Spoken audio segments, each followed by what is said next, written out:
Next, I would like to welcome our chief guest of the session, Mr. Vikas Sinha, Senior Vice President, Operational Transformation at Prudential Assurance Company, Singapore. Speaking of him, he has a strong background in strategy and operational model transformation. He is well experienced in driving and delivering major digital and operational transformational projects across insurance value chain. Designed, managed, and delivered the implementation of various change management projects within Europe and Southeast Asia. He is specialized in digital transformation, operational excellence, strategic and model transformation, quantity and change management, M&A integration. It's a great honor to have you here with us, sir. I request you to take over the session and to enlighten us with your thoughts and experience. Hello everyone. Hi, my name is Vikas and I hope you all are doing well. You and your family are staying safe and hopefully vaccinated too, which will definitely help to overcome this pandemic as soon as possible and overcome this this challenge that we all are facing at the moment, right? So before I begin, first of all, thanks to SCMS, Indu ma'am and the entire team at SCMS for inviting me today to be part of this occasion. And I feel very happy and very excited because I was also a student at SCMS. I did my PGDM as part of batch 12. And it was great to become a family member of SCMS because I started my journey from there, and whatever I'm today, some part of it also goes to SCMS in terms of what it made me today, right? I'm sure, and I'm definitely looking forward to speaking to all of you. I'm very happy to be here. Very happy to be here today to do the inaugural address and to get an opportunity to speak to all of you. Okay.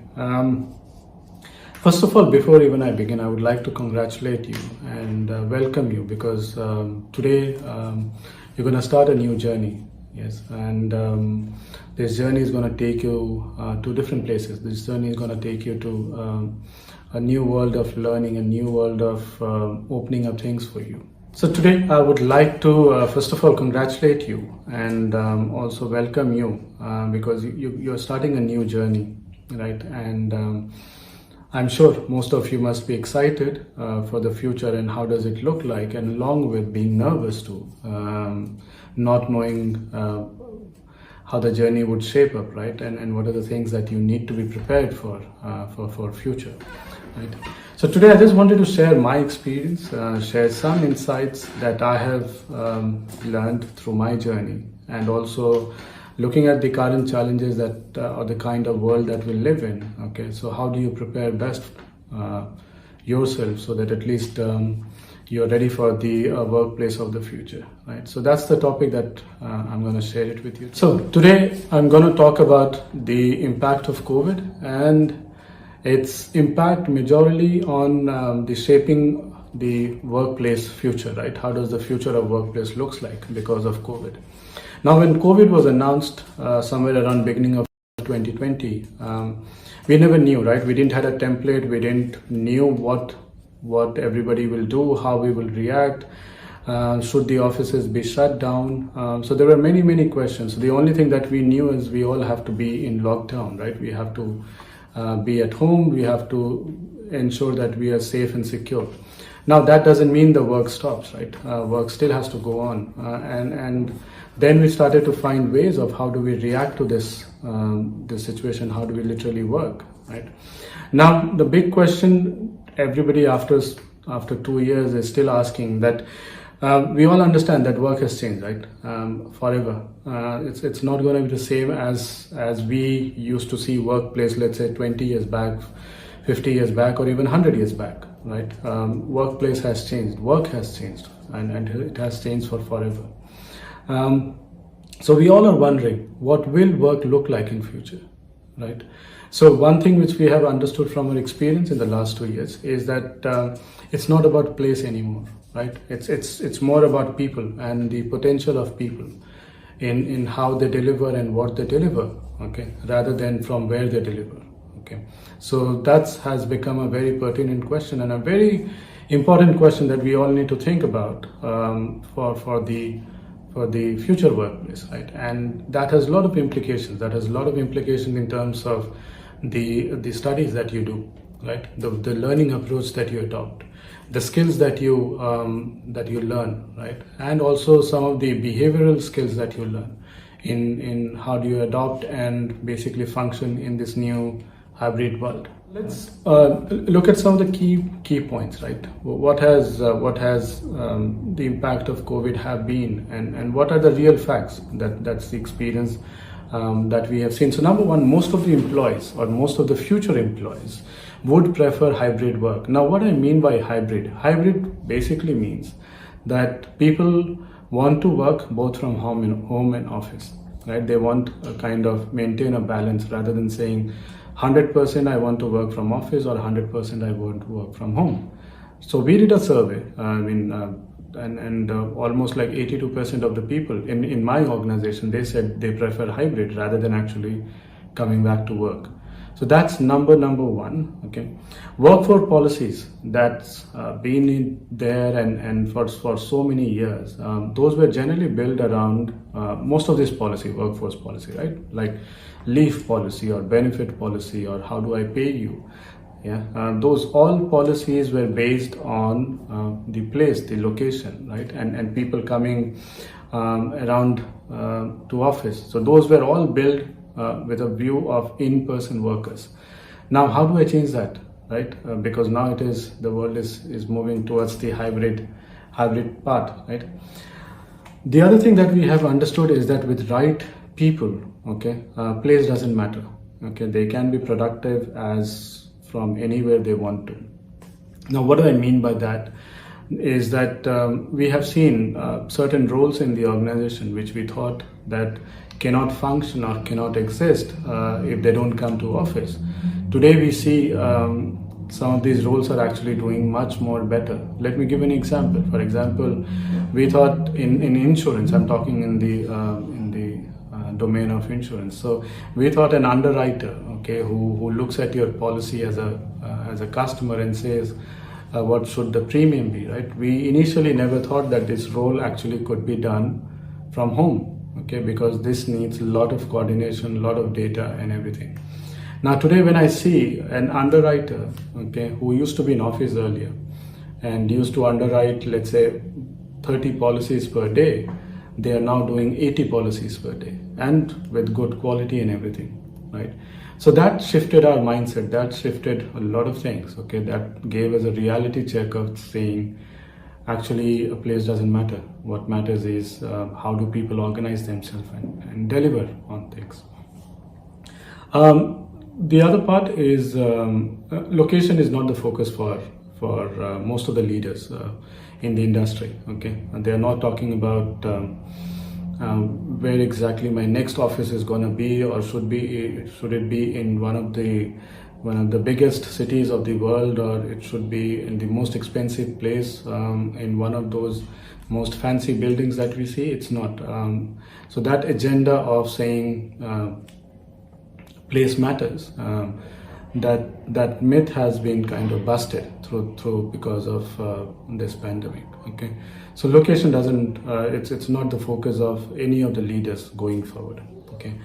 The last one, which is we have realized, is that mental health and mental well-being of an employee is a very, very important topic, okay. And it needs to be discussed and kind of supported in a very open way rather than, not being discussed at all, okay. So because this has a lot of, COVID, we all know it has created a lot of stress among us, right? So how do we manage that stress? And it's not only for us, it's also for the employees that we see, each and everyone, right? So how do we deal with our own mental stress and mental well-being? Yeah. So that has become a very, very important topic.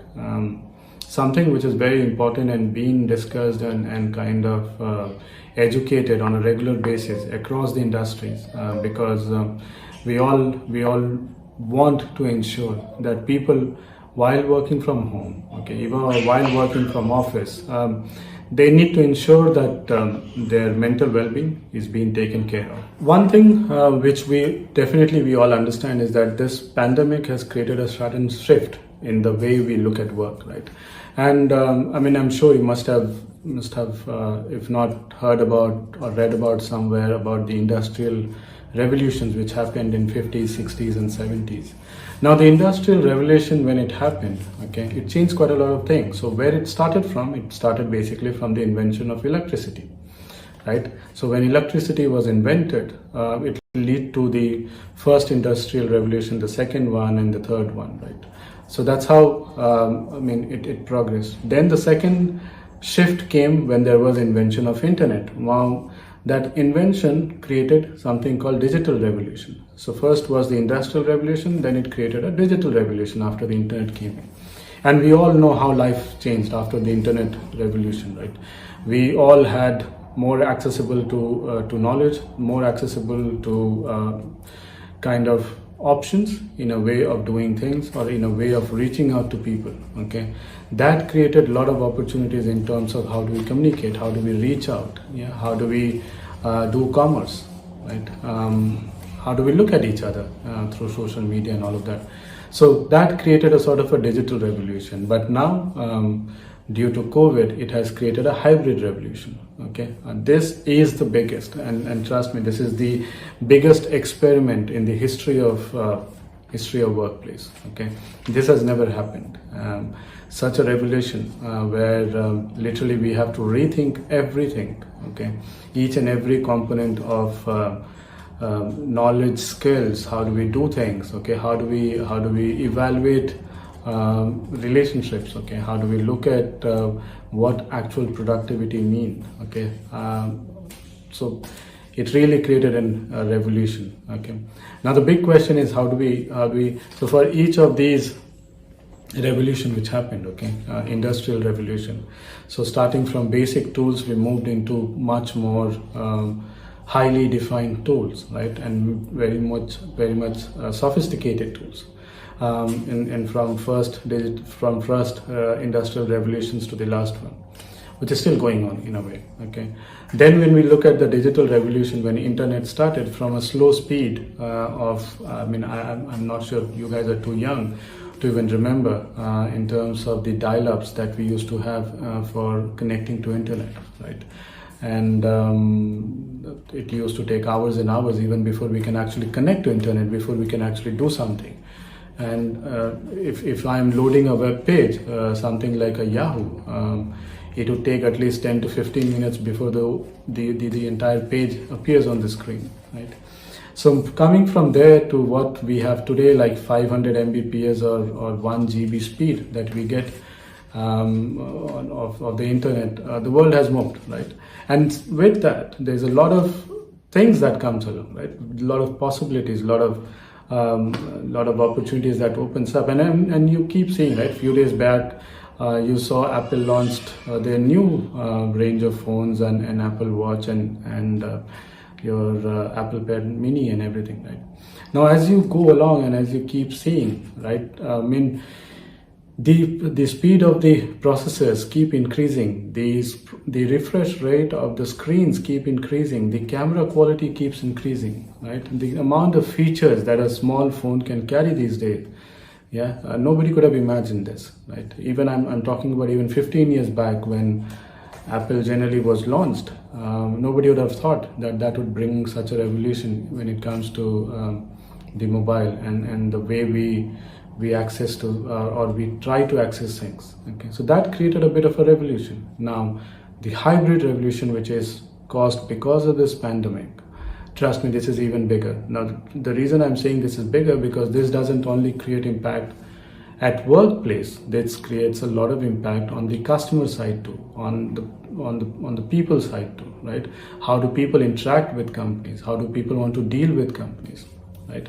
So today, if I see a company which is a brick and mortar company, which means they cannot do things without pen and paper, they struggle, and the customers are not very happy with those sort of companies. customers these days, I mean, even you as a customer would prefer today a company which offers things online, okay, where you can literally see it and then order it, okay, and that trust factors have been built in, okay. In the past 2 years, the trust factors on buying things online has gone in almost quite significantly in that way, right? So that has created a lot of impact in terms of how we see things and how do we want to deliver things for future. Now, what does this all of mean to an individual, to a person like me or to you or to anybody else, right?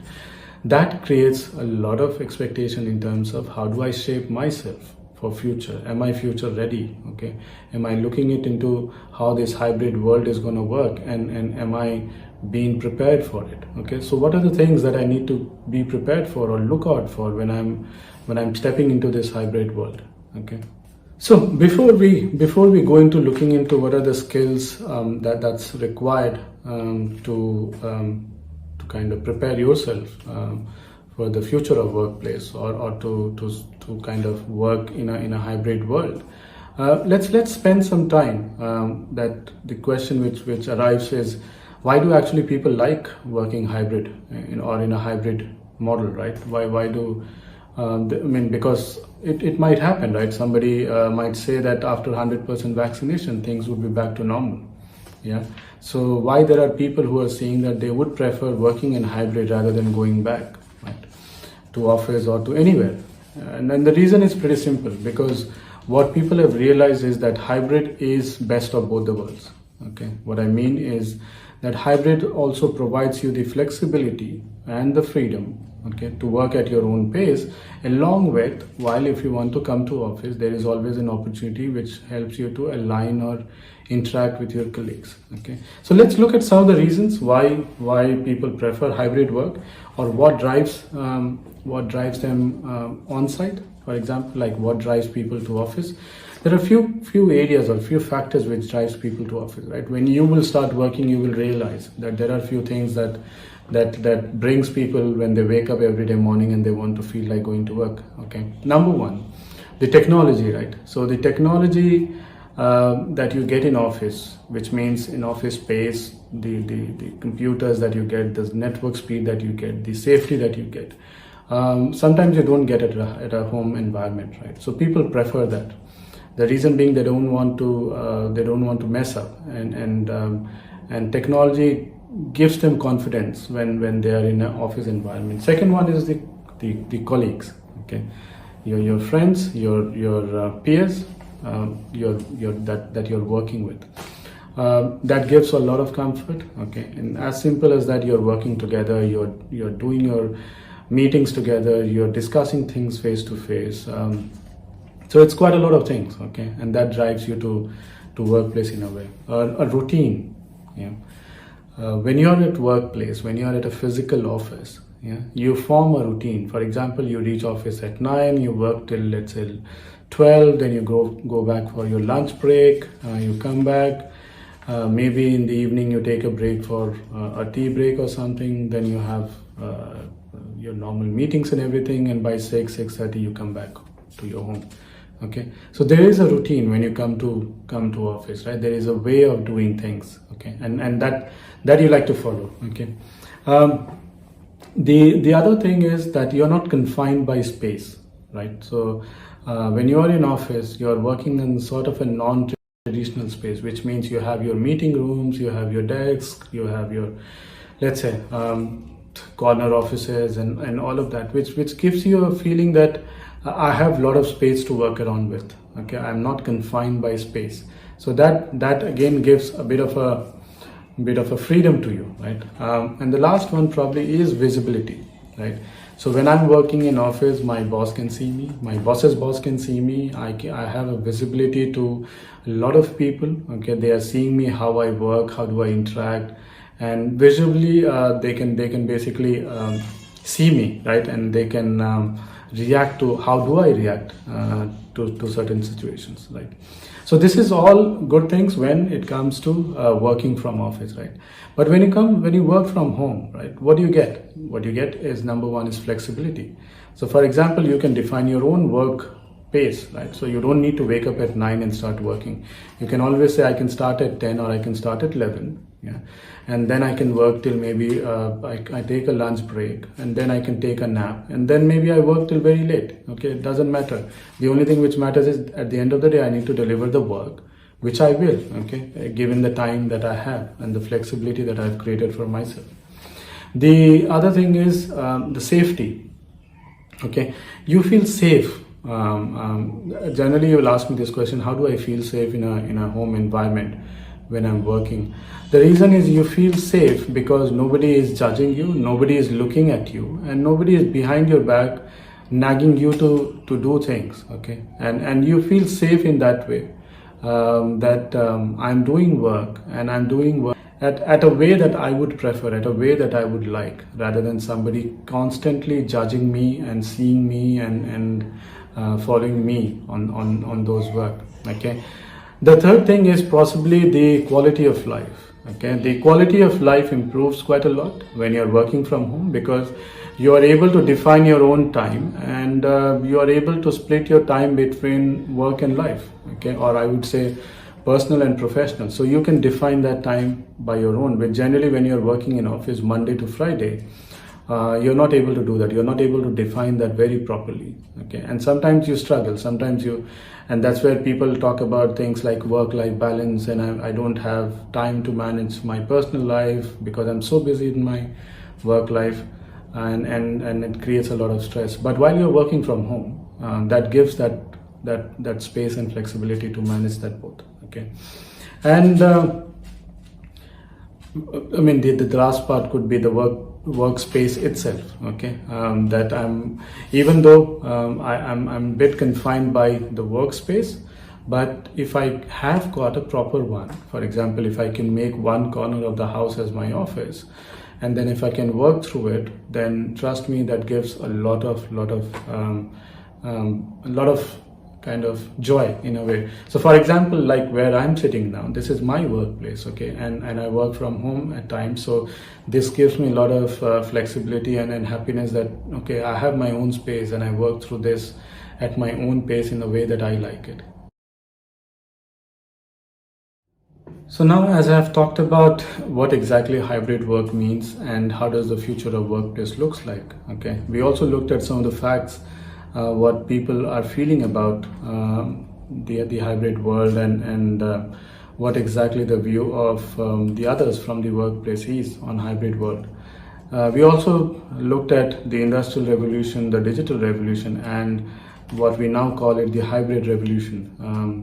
Now you also understand the difference between the industrial revolution that was more on the tools and how sophisticated our tools became as we progressed. Similarly, on the digital revolution, we talked about the accessibility, the speed of internet, okay, and the speed of technology and how quickly the technology have grown. So we looked at how digital revolutions have changed things.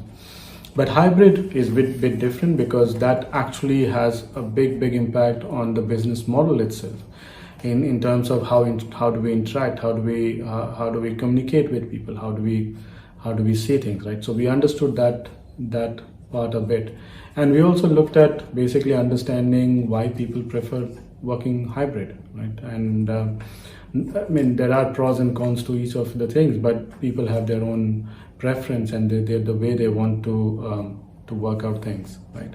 So there are people, as I said, over 80% of the people who prefer hybrid, and they want to have the joy of both the worlds in a way, being on site in office or off site working from home, right?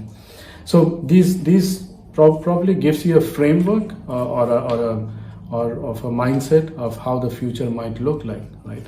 But the big question now comes is, how do you prepare yourself, right? What should you be doing in terms of ensuring that you are ready for that future? You're ready for jumping into that hybrid world and finding your way around it and ensuring that you are successful in doing that.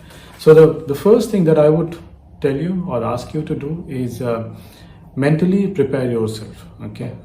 So prepare your mental health. What I mean by that is, as an individual, right, your self-awareness, okay, about yourself, about the environment that you are in, about the people that you work with, okay, needs to be a bit high, and you can train yourself on that, right?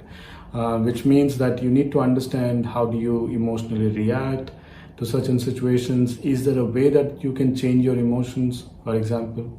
Yeah, if you get angry very quickly, then how do you train yourself so that you can maintain that anger? Now, some of these skills are basic life skills, right? But it became very, very important because of this hybrid kind of hybrid way of working.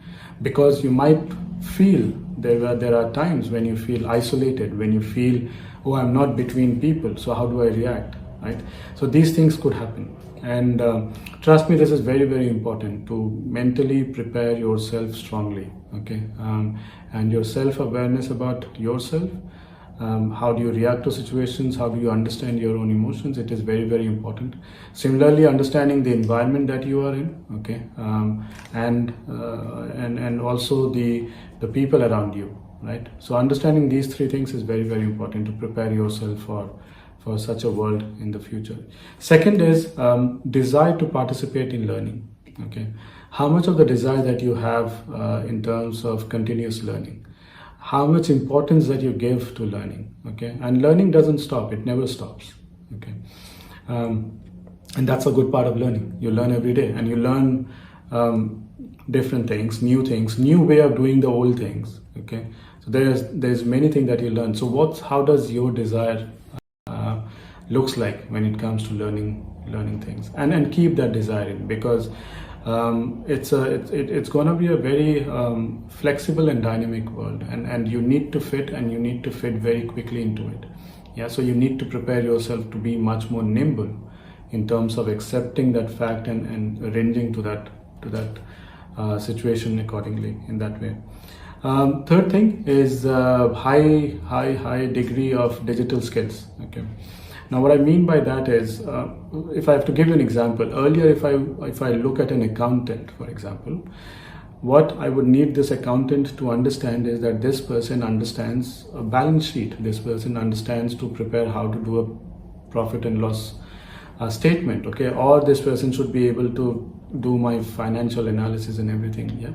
But today, with the advent of this digital revolution, with the advent of artificial intelligence, machine learning, yeah, data analytics and all of that, people are talking, you need those skills, yeah? You need to have those skills to understand how is your data behaving, for example. Yeah, what exactly is AI gonna help me in building up my future trends on when I look at my expenses, right? Or if I look at my profitability, how does this help? Or how does my AI or machine learning can help? Yeah, is there a robot or a robotic process automation that can come and help me in terms of automating my process that we have today, right? So it doesn't matter today what function you come from, what job you are doing, but having digital skills, okay, it is very, very, very important, I would say.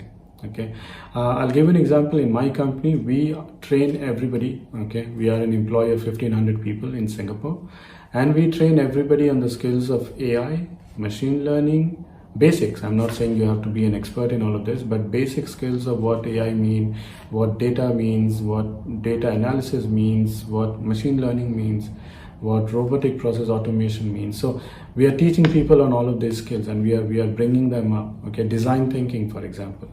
Yeah. So we bring people to learn those topics, even though they may not come from that background, right? But digital savvy is something which is very, very important. Okay, because that really is going to help you into this when you jump into this hybrid world. Okay, work-life, I would say work-life balance or work-life enhancement, however you want to see it. That's something which you need to start learning now. Okay, because once work takes over, okay, life takes a backseat. When I say life, it means the personal life. Right? Now you need to start learning today. See, earlier, because it was not an hybrid world, it was a world where you literally go to an office. Okay, so you can see those times, you can break those routines and form new routines. But today, while you're working from home and you're also working from office, right? The boundaries between work and the personal lives is very, very blurred, right? So how do you manage that? How do you prepare for that? And it is very, very important that as you grow up, as you jump into this world of working and workplace, ensure that you understand this well, and you understand also how to manage this well. So you're prepared for it, rather than you react and you're not very proactive in terms of planning these ahead. Right? I always say that to manage your emotions, okay, whatever emotions that you have, you manage through time, and this links to the last work-life balance or enhancement that I talked about.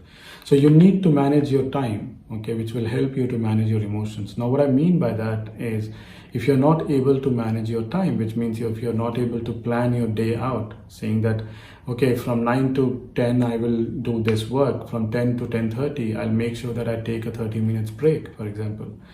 Then you might say, okay, from 12 to 1 I will not take any meetings, or I'll not do anything, okay, I'll just spend time with my family, do lunch together, and all of that, right? So you're managing your time, and trust me, that helps to manage your emotions, because if you do it well, you would be happy, okay, you will not feel angry, you will not feel sad, you will not feel, so there would be kind of positive emotions, okay, that you can generate by managing the time that you have throughout the day, okay. And the last one, okay, which is also very, very important, is the communication skills. Now, before pandemic, before all of this, what happened is, you're in office, okay, you can communicate, and you can communicate well because you're seeing the person sitting in front of you or somewhere around you in a meeting room, right? So you can see how they're reacting, you can see their body language, you can see their tone of how they're talking. You can look at their eyes and you can say, okay, whether they are giving that emotions of angriness or they're happy or whatever. You can see the face expressions, okay? That tells a lot. But in this hybrid world, when you're working with sometimes black screens, yeah, you're just talking to people on screens without this, and most of the people, sometimes they don't even switch on the videos. So you're talking just on a normal basis without looking at the video, without even looking at the other person. Now, in that scenario, communication skills becomes very, very important. That how do you bring your tone? Okay, how do you speak to the other person? Okay, and sometimes, trust me, with technology, things can go very, very wrong. So sometimes your tonality might come in a very different way when the other person is listening on the other side.